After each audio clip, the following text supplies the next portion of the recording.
dib geystay khasaare hantiyadeed ayaa xalay saqdiga dhexe waxa uu ka kacay suuq ku yaala degmada Baardheere waxa warkan inoo soo diray wariyahayaga Maxamed Deeq Cabdi Cali Alfa. dabkan oo ahaa mid xoogan isla markaana baabi'iyay goobaha ganacsiga ayaa xalay waxa uu ka kacay degmada Baardheere ee gobolka Gedo waxaana khasaaro hantiyadeed uu gaarsiiyay ganacsatada wax ku iibin jirtay halka uu dabka ka kacay waxaana lagu iibin jiray alaabaha bagaashka noocyadooda kala duwan in ka badan 20 dukaan ayaa uu dabka u geystay khasaaro iyadoona xilliga dabka uu kacay goobahaasi ay ahayd xilli dambe taasoo ay sahli weyday in si degdeg ah loo xakameeyo khasaaraha dabka qaar ka mid ah ganacsatadii uu khasaaraha ka soo gaaray dabka ayaa ka warbixiyay baaxadda dabka uu la ekaa iyo hantida kaga gubatay dabka khasaaro weyn ay deertay oo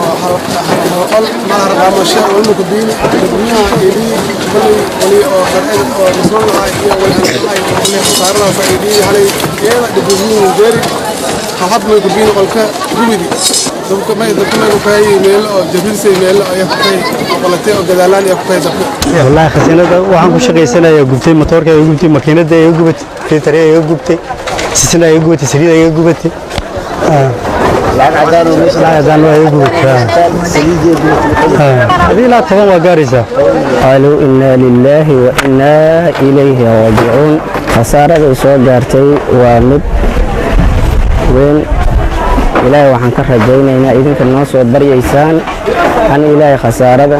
noo fududeeyo dhammaan waxaan ka codsanayaa dadka dhammaan muslimiinta ah inay noo soo duceeyaan dhinaca kale mas'uuliyiinta ka tirsan maamulka degmada Baardheere oo warbaahinta la hadlay ayaa sheegay in dabkii geystay khasaaraha ay u sababeynayaan in deegaanka uusan lahayn dabdamis taasi ay keentay khasaaraha baaxadda leh uu soo gaaro ganacsatadii wax ku iibin jirtay halka uu dabka ka kacay waxaana ay codsi u direen maamul goboleedka Jubbaland iyo dawladda dhexe ee Soomaaliya meeshan saaka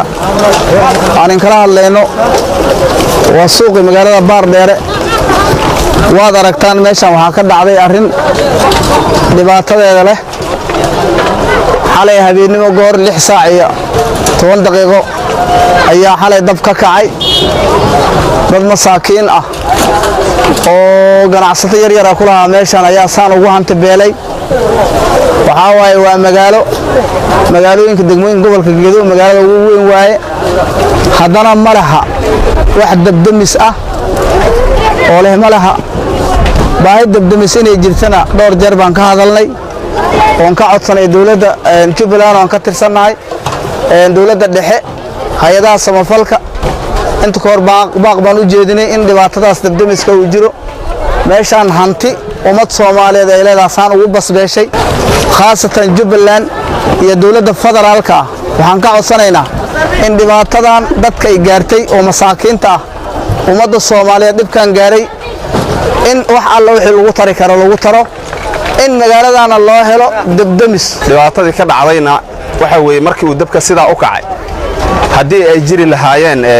hay'ado barnaamijka u xil saaran oo dabdamis hadii jiraan dabka inta lama ekaadeen dabkii markuu kacay waa la sugu yimid meel kasta la sugu yimid waxba waa laga qaban waayay waxaas waxa keenay waxa waaye dabdamis ma jira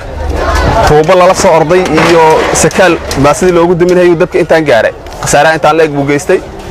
marka waxaan leenahay cid kasto gacan ka geysan karta arrimaha noocan ah in gacan laga geysto oo magaalada loo helo waxa la yiraahdo dabdamiska in loo helo iyo dad u tababaran intaba Maxamed Deeq Cabdi Cali Alfa Somali Cable Baardheere.